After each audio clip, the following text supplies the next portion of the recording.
This is insane HOA madness. I saved every receipt and every timestamp. I will make sure the vendor sees this. That is what Deborah Sanchez screamed at me while waving a clipboard 2 inches from my face, her voice so loud the contractor behind me actually stepped back. She claimed I did not submit the right form, and that meant the work was illegal. The contractor had been on site for less than an hour. The fence panels were still stacked on the driveway. The post holes were barely started. But Deborah, the pool and amenities chair for Prairie Crossing Village Association, had already decided this was her war. I am a financial analyst. I track every HOA fee, every notice, every deadline. I work with spreadsheets and audit trails for a living.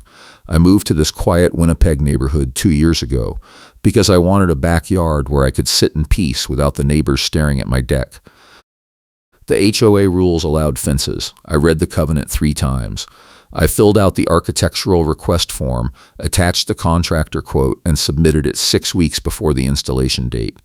I got an approval email. I saved the PDF. I thought I was done.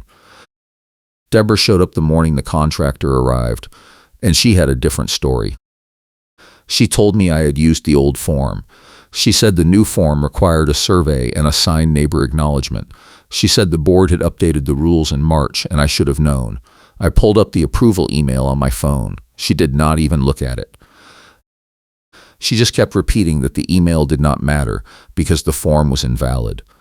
The contractor, a quiet guy named Luis with a tool bag slung over his shoulder, asked if we should wait for clarification. Deborah told him if he touched my property line, she would file a complaint with the city and report him for unpermitted work. I asked her to show me the new rule. She said it was in the updated architectural guidelines posted on the HOA portal in March. I logged into the portal right there on my phone. The guidelines document was dated 2 years ago. I showed her the screen. She said I was looking at the wrong file. I asked her to send me the correct file. She said it was not her job to do my research. Then she walked to her car, grabbed a camera, and started taking pictures of the fence panels and the post hole markers. Luis asked me what I wanted to do. I told him to hold off until I could sort this out. He packed up his tools and left. Deborah stayed in the driveway for another 10 minutes, circling my property line and taking photos from every angle. She got so close to the stakes that I thought she was going to pull them out. When she finally drove off, she rolled down her window and shouted that I would be getting a formal notice. The notice arrived 2 days later. It was hand-delivered in a bright yellow envelope. It said I had violated the architectural control policy by beginning unpermitted work. It said I owed a $500 fine. It said the fine would double every 7 days until the work was stopped and the materials were removed. I called the HOA management company. The woman on the phone said she would check the file and call me back. She never did. I called again the next day. This time I got a voicemail. I left a message with my address and the approval email confirmation number. No response. I sent an email with the approval PDF attached. I got an auto reply saying the office was closed for the holiday weekend. The holiday was 2 weeks away. I started to realize that Deborah had more control over the management company than I thought. I went to my neighbor, a retired teacher named Phil, who had lived in Prairie Crossing for 15 years. He told me Deborah had been on the board for 6 years and controlled the amenities budget like a personal checkbook. He said she had forced 3 families to repaint their houses over minor shade disputes. He said she once called the police on a kid selling lemonade because the stand was not approved. He also said she had a cozy relationship with a local tow vendor and used tow threats to enforce compliance. He agreed to be a witness if I needed one. He said he was tired of watching her bully people. The next morning, Deborah came back. This time she had a clipboard and a retractable badge reel with a blank card clipped to her jacket. She walked straight up to my front door and knocked hard enough to rattle the frame. When I opened the door, she handed me a printed copy of the fine notice and told me I had 72 hours to remove the materials or the board would authorize a lien on my property. I asked her again to show me the new rules she kept referencing. She pulled out her phone and showed me a photo of a page from a binder. The photo was blurry. I could not read the text. I asked her to send me a clear copy. She said she did not have to provide me with anything. I told her I had a notary appointment booked for the end of the week to get my sworn statements ready, and if she kept blocking my compliance, I would miss the deadline. She smiled and said that was my problem. Then she said something I will never forget. "You are not the first person I have corrected, and you will not be the last." She said it like she was proud, like she had a scoreboard somewhere. That line stuck with me. I stayed polite, because polite makes bullies careless. I thanked her for the notice. I closed the door. Then I started building my case. I went back through every email, every portal upload, every payment receipt. I printed everything. I put it in a binder with tabs. I found the original approval email with the timestamp and the board member signature. I found the architectural guidelines document from the portal with the date stamp showing it had not been updated since I moved in. I found the board meeting minutes from March. They showed no vote on new fence rules. In fact, the March meeting had been canceled due to lack of quorum. There was a quorum log that proved the meeting never happened. I called Luis and asked him to come back. He was hesitant. I told him I had documentation and I was prepared to fight this. He said he would come back, but he wanted a paper trail in case Deborah tried to go after his license.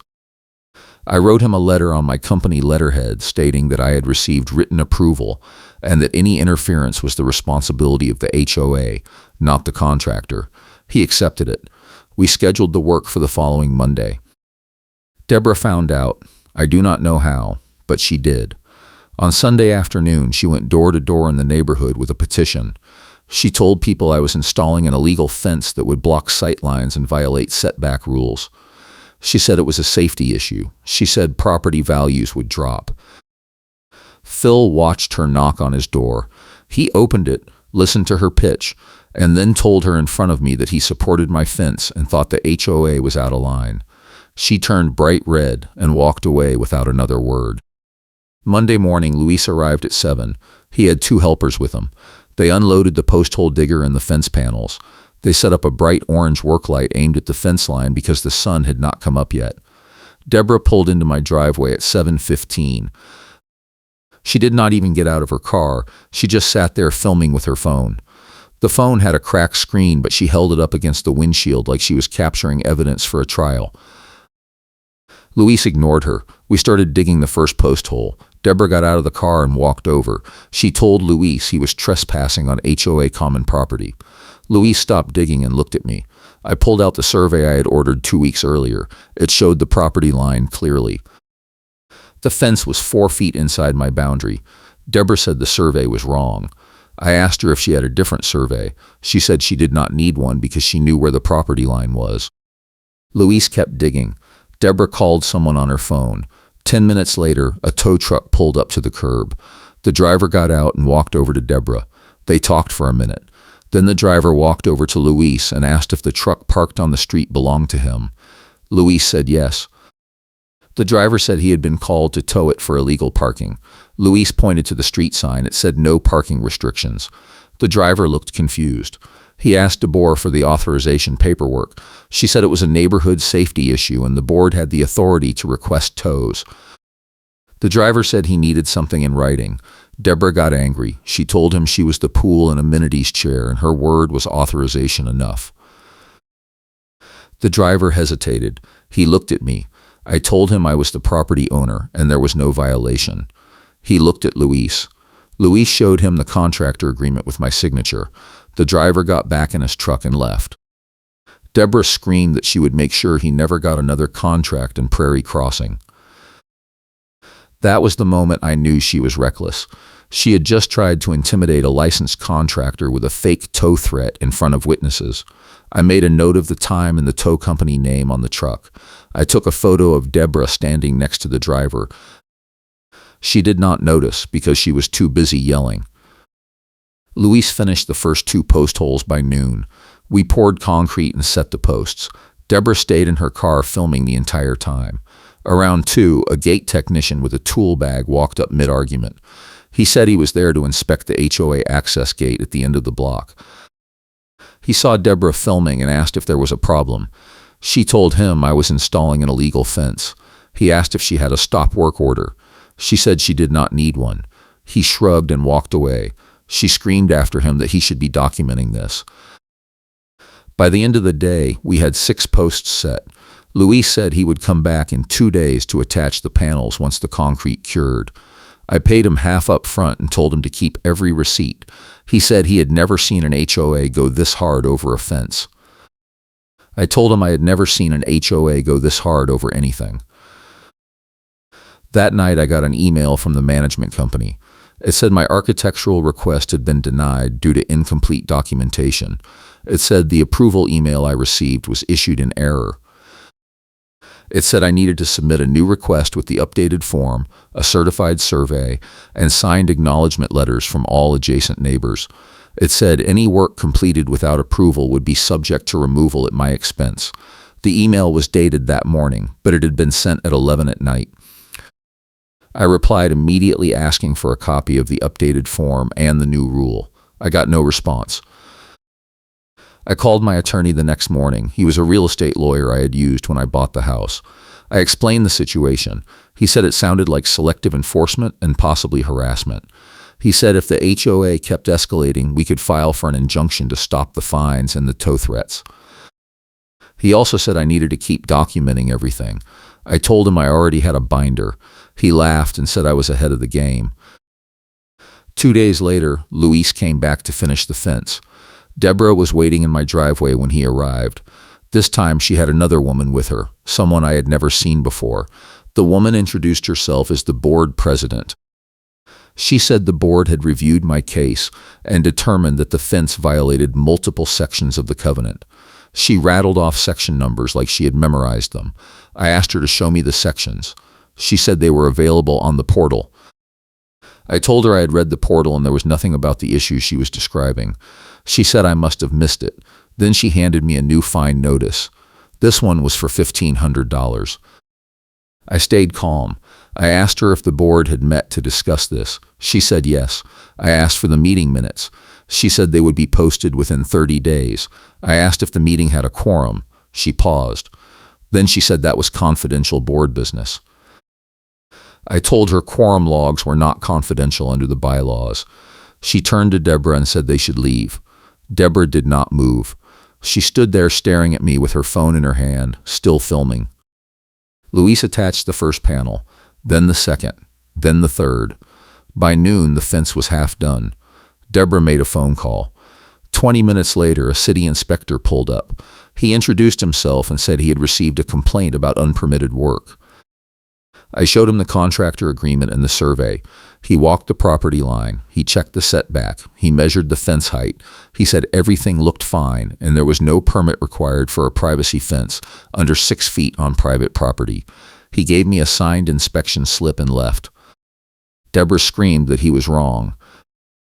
That afternoon, I tried to upload the city inspection slip to the HOA portal. The upload failed. I tried again. Failed. I tried from a different browser. Failed. I called the management company. Voicemail. I sent an email with the slip attached. I got an auto reply saying my email had been received and would be reviewed within 10 business days. The fine deadline was in 3 days. I drove to the management company office. It was in a strip mall 20 minutes away. The door was locked. There was a sign that said the office was closed for staff training. I called the number on the sign. Voicemail. I sat in the parking lot and called my attorney. He said the failed uploads in the locked office sounded like deliberate obstruction. He said if I could prove it, we had a strong case. I told him I had timestamps and screenshots. He said to keep collecting. That night, Deborah posted on the neighborhood Facebook group. She said I was installing a fence without approval and endangering the community. She said the board had issued multiple fines and I was ignoring them. She said property owners needed to stand together against people who thought the rules did not apply to them. She used the phrase, "I am the reason this neighborhood stays civilized." She said it twice in the same post. 3 people liked it. 15 people commented calling her out. Phil posted a photo of my approval email with the timestamp visible. Deborah deleted the thread. The next day, Luis finished the fence. It looked great. It was exactly what I had planned. 6 feet tall, solid panel, natural cedar, perfectly level. Luis took a photo for his portfolio. I paid him the remaining balance and thanked him for sticking with me. He said he had dealt with difficult HOAs before, but never one that tried to tow his truck. He said he would testify if I needed him. I thought the worst was over. I was wrong. 2 days later, I got a certified letter. It said the board had voted to place a lien on my property for unpaid fines totaling $3,000. It said the lien would accrue interest at 18% and could result in foreclosure if not paid within 90 days. It said I had the right to request a hearing, but the hearing had to be requested within 10 days, and the request had to be submitted in writing on the official hearing request form, which was available on the portal. I logged into the portal. There was no hearing request form. I called my attorney. He said we were past the negotiation phase. He said we needed to file for an injunction immediately. He drafted a motion that laid out the entire timeline, the failed uploads, the fake tow threat, the phantom rule changes, and the lien threat. He attached my binder as evidence. He filed it with the court that afternoon. The hearing was scheduled for 2 weeks out. Deborah found out about the filing within a day. She showed up at my house that evening. She did not knock. She just stood on the sidewalk and shouted. She said I was wasting the board's time and money with frivolous legal threats. She said the board had every right to enforce the rules. She said if I had just followed the process, none of this would have happened. I stood on my porch and listened. I did not say a word. When she finally ran out of steam, I pulled out my phone and played a recording. It was from the morning the tow truck showed up. In the recording, Deborah was clearly telling the driver that her word was authorization enough. The driver was clearly asking for paperwork. Deborah was clearly refusing. I had recorded the whole thing. Her face went white. She asked where I got that. I told her I had been recording every interaction since the first fine notice. She called me a liar. I played another clip. This one was from the day the board president came by. In the clip, the president was refusing to provide the meeting minutes and claiming quorum logs were confidential. I told Deborah I had recordings, emails, screenshots, certified mail receipts, and witness statements. I told her I had enough documentation to bury the board. She tried to grab my phone. I stepped back. She screamed that I was harassing her. Phil came out of his house. He stood on his porch and told her to leave. She ignored him. She said the board would see me in court and I would lose everything. Then she got in her car and peeled out so fast she left tire marks on the street. If you are enjoying this story, hit that like button and subscribe for more tales of HOA karma. The injunction hearing was scheduled for a Thursday morning. My attorney told me to dress professionally and bring all my documentation. He said the judge would likely ask questions about the timeline and the HOA's enforcement pattern. He said the key was to stay calm and let the evidence speak. I printed a second copy of the binder. I put it in a leather folder. I showed up to the courthouse 30 minutes early. Deborah was already there. So was the board president. They had an attorney with them, a young guy in a cheap suit who looked like he had just passed the bar. He spent the entire waiting period whispering to Deborah and flipping through a thin file folder. My attorney walked in 5 minutes before the hearing. He shook my hand and told me we had this. The judge called the case. We went into the courtroom. The board's attorney went first. He argued that the HOA had the authority to enforce architectural standards and that I had violated the process by starting work without proper approval. He said the fines were justified and the lien was a standard enforcement mechanism. He did not mention the tow threat. He did not mention the blocked uploads. He did not mention the phantom rule change. My attorney went next. He walked the judge through the timeline. He showed the approval email with the timestamp. He showed the portal document proving the guidelines had not been updated. He showed the board meeting minutes proving the March meeting never happened. He showed the certified mail receipts proving I had tried to comply at every step. He showed the screenshots proving the upload failures. Then he played the recording of Deborah threatening the tow driver. The judge stopped him. She asked the board's attorney if the HOA had authorized a tow without proper documentation. The attorney stammered. He said he would have to check the file. The judge asked if the board had a policy for authorizing tows. The attorney said he was not aware of a written policy. The judge asked Deborah directly if she had attempted to tow the contractor's truck without board approval. Deborah said it was a safety issue and she had the authority to act in emergencies. The judge asked what the emergency was. Deborah said the contractor was blocking access. The judge asked where the truck was parked. Deborah said it was on the street. The judge looked at my attorney. My attorney showed her a photo of the street sign with no parking restrictions. The judge granted the injunction on the spot. She ordered the HOA to void the lien and stop all retaliation and towing threats immediately. She said the HOA had engaged in selective enforcement and harassment. She said if the board wanted to enforce architectural rules, they needed to follow their own bylaws and provide clear, consistent guidance. She also said the board needed to schedule a meeting with a neutral third party to mediate the dispute and establish a process for resolving future conflicts. She set a follow-up hearing in 60 days to confirm compliance. Deborah stood up and tried to argue. The judge told her to sit down. The board's attorney asked for a stay. The judge denied it. The judge said the HOA had created this mess and now they had to fix it. She dismissed us. Outside the courthouse, Deborah was waiting. She walked straight up to me and said this was not over. I had told her it was. My attorney stepped between us and told her any further contact would be considered harassment, and we would file a restraining order. She called him a name I will not repeat. Then she turned to the board president and said the board should fire the management company for failing to protect them.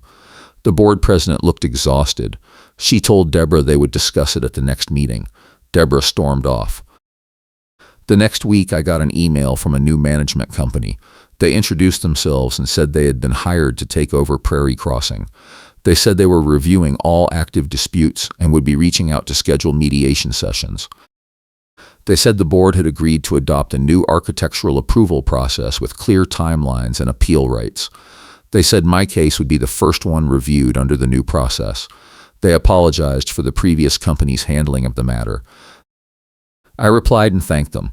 I asked if Deborah was still on the board. They said the board composition was under review and elections would be held in the spring. I took that as a maybe. 2 weeks later, I got a call from Phil. He said the neighborhood group chat was blowing up. Deborah had tried to fine another homeowner for parking an RV in their driveway overnight. The homeowner had pulled the bylaws and found no restriction on overnight RV parking. Deborah had claimed there was a new rule. The homeowner asked for documentation. Deborah said it was in the updated guidelines. The homeowner logged into the portal and found nothing. Deborah said the homeowner was not looking in the right place. The homeowner called the new management company. The management company said there was no such rule. Deborah sent a fine notice anyway. The homeowner filed a complaint with the board. The board scheduled an emergency meeting. Phil said the meeting was open to all residents. He asked if I wanted to go. I told him I would think about it. He said half the neighborhood would be there and people were angry. He said Deborah had been pulling this kind of thing for years and everyone was tired of it. He said this might be the moment to push her out. I went to the meeting. It was held in the clubhouse. There were about 40 people there, way more than usual. The board president called the meeting to order. She said the board had received multiple complaints about inconsistent rule enforcement and harassment. She said the board took these complaints seriously and was committed to transparent governance. Then she opened the floor for comments. The first person to speak was the RV homeowner. He laid out his case in detail. He showed the bylaws. He showed the portal screenshots. He showed the fine notice Deborah had sent. He said Deborah had no authority to invent rules, and the board needed to hold her accountable. People clapped. The second person to speak was another neighbor who said Deborah had threatened to tow his boat trailer 3 years ago. He said he had removed the trailer to avoid conflict, but later found out there was no rule against trailers. He said he regretted caving. More clapping. The third person was me. I stood up and told the whole story. I kept it short. I focused on the facts. I said Deborah had tried to use her position to bully me into removing a legal fence. I said she had threatened my contractor, blocked my compliance attempts, and tried to place a lien on my property without following the bylaws. I said the court had already ruled in my favor and issued an injunction. I said the HOA needed leadership that followed the rules instead of making them up. The applause was loud. Deborah stood up. She said everyone was ganging up on her. She said she had spent years keeping the neighborhood clean and safe. She said people did not appreciate how hard it was to enforce standards when no one wanted to follow them. She said, I am the reason this neighborhood stays civilized. She said if people did not like her methods, they could find somewhere else to live. The room went silent. Then someone in the back shouted that maybe Deborah should find somewhere else to live. People laughed. Deborah turned red. She said the board supported her, and anyone who disagreed could file a recall petition. The board president cleared her throat and said the board had not taken a position on Deborah's conduct, and the complaints would be reviewed by the new management company and a neutral third party as ordered by the court. Deborah looked at the board president like she had been slapped. She sat down. The meeting ended 20 minutes later. The board president said the mediation sessions would begin next week and all residents with active disputes would be contacted. She said the board was committed to rebuilding trust. She thanked everyone for coming. People filed out slowly, talking in clusters. Phil walked over and said that was the most satisfying thing he had seen in years. I told him I was just glad it was almost over. The mediation session happened 2 weeks later. It was held at the management company's new office. The mediator was a retired judge who specialized in HOA disputes. Deborah showed up with the board's attorney.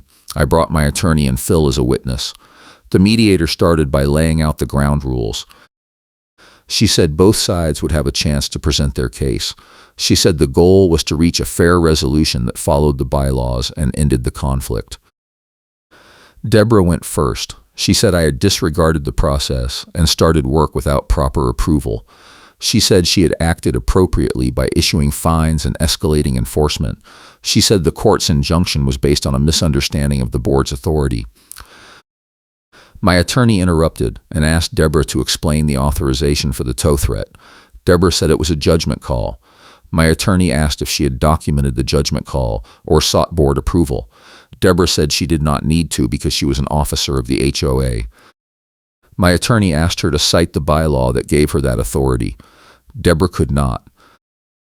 The mediator asked Deborah if she had evidence that I had started work without approval. Deborah pulled out a printed email chain. She said I had used the wrong form and the approval was invalid. The mediator asked to see the form I had used. Deborah handed her a printout. The mediator compared it to the current form on the portal. They were identical. The mediator asked Deborah where the updated form was. Deborah said it was in the board's files. The mediator asked the board's attorney to produce it. The attorney said he would check. He never did. I went next. My attorney presented the binder. He walked through the timeline, the approval email, the portal documents, the meeting minutes, the quorum log, the certified mail receipts, and the recordings. He showed the mediator the screenshots of the failed uploads. He showed her the city inspection slip. He showed her the photo of the tow truck driver asking Deborah for paperwork. Then he showed her the evidence I had been holding back. It was the board meeting minutes and a quorum log that proved the vote was invalid. The March meeting Deborah kept referencing had never happened. The rule change she kept citing did not exist. The board had never authorized the fines or the lien. The mediator stopped us. She asked the board's attorney if he had reviewed the meeting minutes before filing the lien. He said he had relied on the board's representation that the meeting had occurred. The mediator asked Deborah if she had told the attorney the meeting had happened. Deborah said the meeting had been canceled, but the board had made the decision by email vote. The mediator asked for documentation of the email vote. Deborah said it was informal. The mediator said informal votes were not valid under the bylaws, and the lien had been issued without authority. Then I deployed the trump card. I told the mediator I had one more piece of evidence. I pulled out a call log from the tow vendor. I had subpoenaed it as part of the court case. The log showed that Deborah had called the tow company 6 times in the past 2 years. Every call was to request a tow for a prairie crossing address. None of the calls had board authorization. The log also showed that the tow company had flagged Deborah's account after the failed attempt on Luis's truck. They had refused to respond to any further calls from her without written authorization from the board. The mediator looked at Deborah. She asked if Deborah had been using the tow vendor as a personal enforcement tool. Deborah said she was protecting the neighborhood. The mediator said that was not an answer. Deborah stood up and said she did not have to sit here and be interrogated. The mediator told her to sit down or the mediation would end and the case would go back to court. Deborah sat. The mediator asked me what I wanted. I said I wanted the fines voided, the lien removed, an apology, and a guarantee that the HOA would not retaliate. I also said I wanted Deborah removed from any role that involved enforcement. My attorney added that I wanted the HOA to reimburse my legal fees. The mediator turned to the board's attorney. She asked if the board was prepared to agree to those terms. The attorney said he needed to consult with the board. The mediator gave him 10 minutes. He stepped outside with Deborah. They came back 15 minutes later. The attorney said the board would agree to void the fines and remove the lien. He said the board would issue a written statement clarifying the approval process. He said the board would not agree to remove Deborah or reimburse legal fees. The mediator asked why not. The attorney said Deborah was an elected officer, and the board did not have the authority to remove her without a recall vote. The mediator asked about the legal fees. The attorney said the board did not have the budget. I looked at my attorney. He leaned over and whispered that we could push harder or take the win. I thought about it. I said I would accept the deal if the board agreed to one more condition. The HOA had to agree to mediation with a neutral third party for any future disputes, and Deborah had to be recused from any case involving my property. The attorney agreed. We shook hands. The mediator drafted the agreement. We signed it. It was over. Outside the office, Deborah was waiting by her car. She did not say anything. She just stared at me. I walked past her without a word. Phil was waiting in the parking lot. He asked how it went. I told him it went well. He asked if Deborah was done. I said not yet, but soon. He said the neighborhood group chat was already planning a recall petition. He said they had enough signatures to force a vote. I told him to let me know if he needed a witness. He said he would. The recall vote happened 6 weeks later. It was held at the clubhouse. The turnout was huge. Over 100 people showed up. The board president opened the meeting and explained the process. She said residents could vote to recall any board member by majority vote. She said the vote would be by secret ballot. She said the results would be announced at the end of the meeting. Deborah gave a speech before the vote. She said she had served the neighborhood faithfully for 6 years. She said she had kept property values high and standards strong. She said people who wanted to let the neighborhood fall apart should vote yes on the recall. She said people who cared about prairie crossing should vote no. She said, I am the reason this neighborhood stays civilized one more time. The vote took 30 minutes. The board president counted the ballots with 2 volunteer witnesses. When she announced the results, Deborah had lost by a landslide. 78% voted to recall her.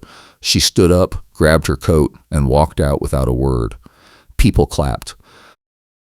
Someone shouted, "Good riddance." Phil looked at me and smiled. The HOA held a special election 2 weeks later. A new pool and amenities chair was elected. She was a young mom who had lived in the neighborhood for 3 years. She promised transparent governance and fair enforcement. She said the board would focus on community building instead of rule policing. She won by a wide margin. I got a letter from the new board a week after the election. It was a formal apology. It said the board recognized that I had been subjected to unfair treatment and harassment. It said the board was committed to following the bylaws and treating all residents equally. It said my fence had been reviewed and approved under the new process. It said the case was closed. I framed the letter and hung it in my office. A month later, I was sitting on my deck enjoying the privacy my fence provided when Phil came over. He said Deborah had put her house on the market. He said she was moving to a condo in another city. He said good riddance. I told him I was just glad it was done. He asked if I regretted fighting. I told him no. I said standing up to bullies is always worth it, even when it is exhausting. Phil stayed for a beer. We talked about the neighborhood, the new board, and the recall vote. He said people were relieved. He said the vibe had shifted. He said it felt like the neighborhood was breathing again. I told him that was a good way to put it. He finished his beer and left. I sat on the deck for another hour watching the sun set behind my fence. The final piece of karma came a few weeks later. I heard it through Phil. Deborah had tried to join the HOA board at her new condo. She had gone to a meeting and introduced herself as a former HOA officer with 6 years of experience. Someone in the audience had Googled her name. They found a local news article about the prairie crossing recall. The article quoted several residents describing her enforcement tactics and the court injunction. The condo board thanked her for her interest and said they would be in touch. They never called her back. Phil said he heard the story from someone who knew someone on that condo board. I do not know if it is true, but I want to believe it is. I still live in Prairie Crossing. The neighborhood is quieter now. The new board follows the rules and treats people fairly. I have not had a single issue since the recall. My fence is holding up great. Luis used the photos for his website and has gotten 3 new clients from the neighborhood. Phil and I still drink beer on my deck. Life is good. One thing I learned from all this is that documentation is everything. If I had not kept every email, every receipt, every recording, I would have lost. Bullies count on people giving up. They count on people not having proof. They count on people being too tired to fight. I stayed polite because polite makes bullies careless. Deborah got sloppy because she thought I would fold. She was wrong. The other thing I learned is that communities are stronger than individual bullies. Deborah had power because people were afraid to challenge her. Once one person stood up, others followed. The recall vote was not just about me. It was about everyone she had bullied over the years. It was about taking the neighborhood back from someone who used rules as weapons. I sometimes wonder what happened to Deborah after she moved. I wonder if she learned anything. I wonder if she still thinks she was right. I doubt it. People like her do not change. They just find new places to exert control. But at least she is not here anymore. At least Prairie Crossing is free of her. The fence still looks great. I stained it last spring. I replaced one board that got damaged in a storm. Otherwise, it is solid. Every time I look at it, I remember the fight. I remember Deborah screaming in my driveway. I remember Luis digging post holes while she filmed. I remember the tow truck driver asking for paperwork. I remember the judge granting the injunction. I remember the recall vote. I remember all of it. And I am glad I fought. If you are dealing with an HOA nightmare, my advice is simple. Document everything. Stay polite. Follow the rules. Do not let them bully you into giving up. Find allies. Get a lawyer if you need one. Fight if you have to. It is exhausting and it is expensive, but it is worth it. Because once you win, the bully loses power. And once the bully loses power, the community can heal. I got one more piece of karma a few months after the recall. I was at the hardware store picking up supplies for a deck repair when I saw the tow truck driver who had refused to tow Luis's truck. He recognized me. He walked over and said he remembered that day. He said he was glad he did not tow the truck because he found out later that Deborah had been flagged by his company for making unauthorized tow requests. He said a tow vendor refusing to act without proper authorization saved him from losing his contractor license. He said a few other HOAs had tried the same thing and his company had started requiring written board authorization for every tow. He said I had helped change the policy. I thanked him. He said I did the right thing by standing up to her. That conversation felt like closure. It felt like proof that fighting back had been worth it. It felt like the system had worked, even if it took longer than it should have. Deborah got embarrassed when her own quote plays on speaker. The HOA agrees to mediation with a neutral third party. Karen's own clip proves the opposite of her claim. All the pieces had fallen into place. I do not think about Deborah much anymore. Every once in a while, someone in the neighborhood will mention her, usually in the context of how much better things are now. The new board is professional and fair. The management company is responsive. The rules are clear and consistently applied. People are not afraid to ask questions or push back on bad decisions. It feels like a real community instead of a dictatorship. Phil and I still joke about the whole thing. He calls my fence the Great Wall of Prairie Crossing. He says it is a monument to standing your ground. I tell him it is just a fence. He says it is more than that. He says it is a reminder that bullies lose when people fight back. I think he is right. The last time I saw anything related to Deborah was about a year after she moved. I was scrolling through the neighborhood group chat and someone posted a screenshot of a real estate listing. It was Deborah's old house. The new owners had painted it a different color and removed the decorative shutters. Someone commented that the house looked better without Deborah's touch. Someone else said the whole neighborhood looked better without her. People liked the comments. I did not comment. I just closed the app and went back to my life. I have not had any issues with the HOA since the mediation agreement was signed. My dues are paid on time. My property is maintained. I follow the rules. The rules follow me. It is exactly how it should be. Every time I sit on my deck and look at my fence, I feel a sense of pride. Not just because I won, but because I stood up for what was right, because I did not let someone abuse their power, because I made the neighborhood a little bit better for everyone. The fence is still standing, so am I, and Deborah is gone. That is the happy ending. Thanks for watching.